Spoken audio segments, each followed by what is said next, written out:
Salut les amis et bienvenue. C'est une très bonne nouvelle les amis, une très bonne nouvelle.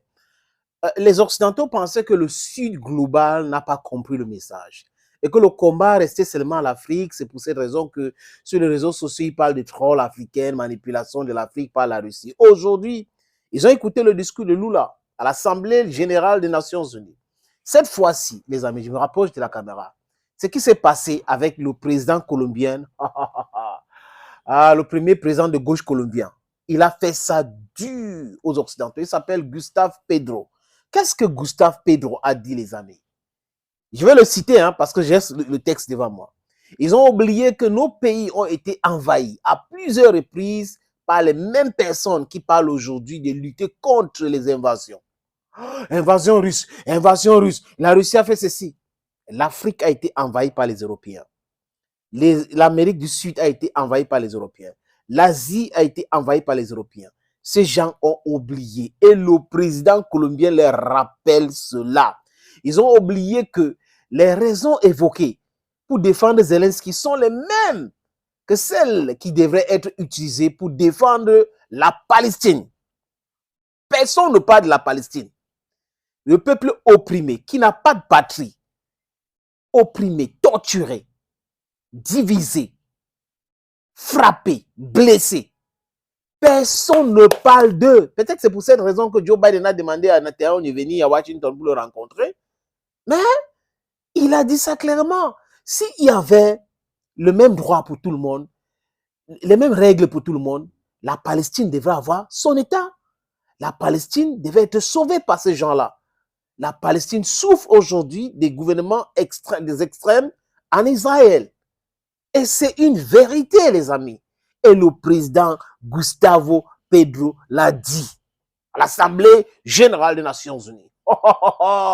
C'est ça. On a pensé à un moment donné que depuis la mort d'Hugo Chavez, ça devait rester comme ça. Mais il y a des leaders qui connaissent bien l'histoire, qui rappellent cette histoire-là à ces Occidentaux-là, qui prétendent donner des leçons à tout le monde. Ils continuent, les amis. Et ils ont oublié que les mêmes raisons évoquées pour défendre Zelensky sont les mêmes raisons que celles qui devraient être utilisées pour défendre la Palestine. Ils font quelque chose? La France fait quelque chose pour la Palestine? Non. L'Union européenne? Non. Les États-Unis? Non. Les donneurs de leçons. Ils ont oublié que pour atteindre les objectifs de développement durable, il fallait mettre fin à toutes les guerres.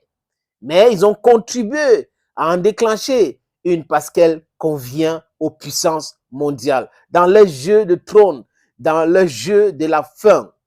Il n'est pas temps de mettre fin à ces deux guerres et des autres et utiliser le peu de temps disponible pour construire des routes afin de sauver la vie sur la planète. Ils peuvent mettre fin à tous ces guerres qui créent tous les jours. Les gens ont besoin de vivre, tout simplement. Les gens n'ont pas besoin d'un maître qui va le piller, qui va venir les piller, qui va les donner des leçons et qui va créer des guerres, le désordre partout, juste pour maintenir l'hégémonie. Mais ça, we should use our brains. That is what the Colombian president is trying to say. That is what he is trying to say. Je vais continuer, les amis. Je me suis arrêté à un niveau ici. Et voilà. Gustavo Petro continue en disant que la guerre en Libye, la guerre en Syrie, la guerre en Irak, ce pays a été envahi par les puissances juste pour voler leur pétrole. Voilà la raison. Ils veulent voler chez vous, ils viennent créer la guerre, ils créent des oppositions, ils créent le désordre. Après, ils commencent à dire que les gens sont venus chez vous pour les attaquer.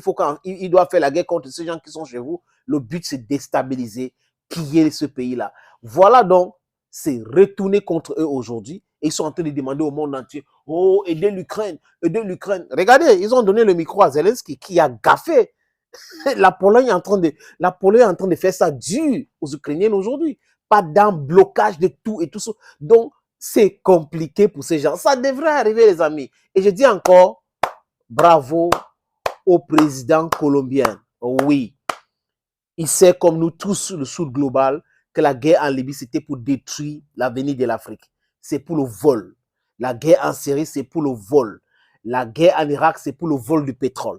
On a vu les lingots d'or que les militaires américains ont volé. Les images sont là, entrés dans la banque, voler les choses là-bas.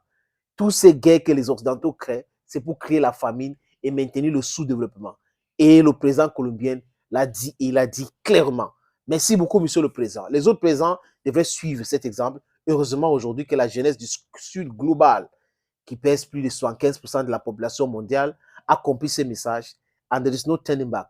Nous allons nous libérer de ces gens-là qui sont des anciens maîtres de l'esclave, des anciens colons, des néocolons, des impérialistes qui veulent nous donner des leçons aujourd'hui. It's time. Freedom is now in our lifetime. Thank you for watching and bye-bye for now.